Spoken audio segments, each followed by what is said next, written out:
Welcome everybody to Extreme Offroad Silly Bills, and today we're dealing with the 1985 Toyota Sprinter Trueno GT Apex. Now this has 1601 horsepower, 1327 pounds-feet of torque from a 3.4 litre twin turbocharged inline 6 engine. The vehicle weighs 2066 pounds and it now has off-road tyres, all-wheel drive and off-road suspension. And the vehicle can now do 0 to 60 in 2.808 seconds, 0 to 105.553 seconds, and go to a top speed of 271 miles an hour. So we've seen what this car can do and how fast will it go, which it did really rather well. But this is a completely different series, and yeah, completely different kind of trials to go against. So yeah, that's a lot of power in a car that only weighs just over 2,000 pounds. So I am worrying that this car will be quite uncontrollable and maybe get thrown around a fair bit.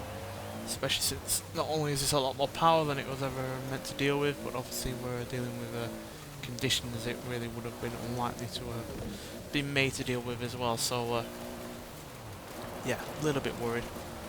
Plus the all-wheel drive system there to keep that power in check might also well induce some understeer as well. So yeah, this could go either way, to be honest. It could be incredibly quick or incredibly slow. I don't think it's going to be just a normal middling time, to be honest.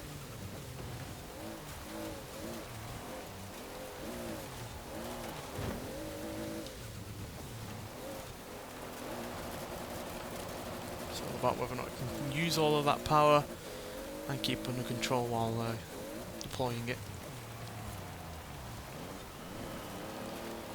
Not much point now having 1600 horsepower if you're going to throw half of it away on lack of traction and inability to control the vehicle.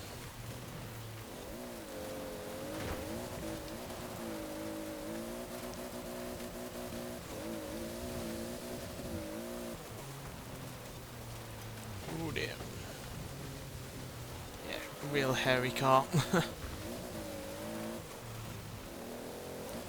Certainly not got all the traction in the world that we would like.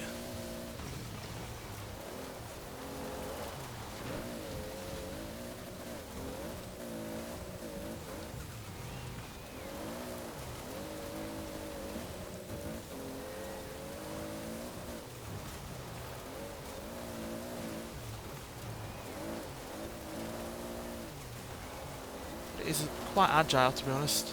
I guess because it doesn't weigh all that much and it's quite a small car, helps in being that way.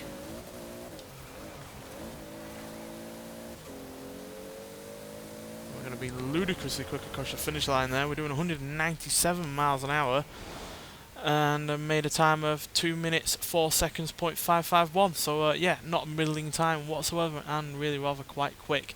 Not as quick as the Ford Supervan 3 from the previous episode, but I think because that was a bigger car with a better wheelbase that was more controllable, but this is still a really rather good time, managing to match the Porsche Panamera Turbo. And when you consider they're completely different kinds of cars, and yeah, nearly 30, well, more than 30 years between them is really rather remarkable.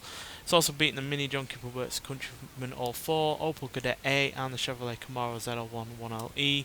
But it is slightly behind the Lotus Esprit S1 and the Alpine A110, as well as, like I said, behind the Ford Supervan 3, as well as the likes of the Mini X-Raid All 4 Racing Countryman and the Jeep Grand Cherokee Trackhawk. But still a really good time, especially considering it wasn't the most controllable vehicle out there, and yeah, it certainly wasn't meant to deal with these kind of conditions. But considering it's got more than 1600 horsepower, I would have expected it to be quicker. But that's just the way it goes. Too much power, too much torque in a car that doesn't weigh all that much is bound to present some problems. And in this case it was just stability and being able to control the thing, as well as obviously a lack of traction in areas. But still fairly quick, and yeah, far quicker than I was expecting, to be honest. Nonetheless, thanks for watching, and I'll see you in the next one. Bye.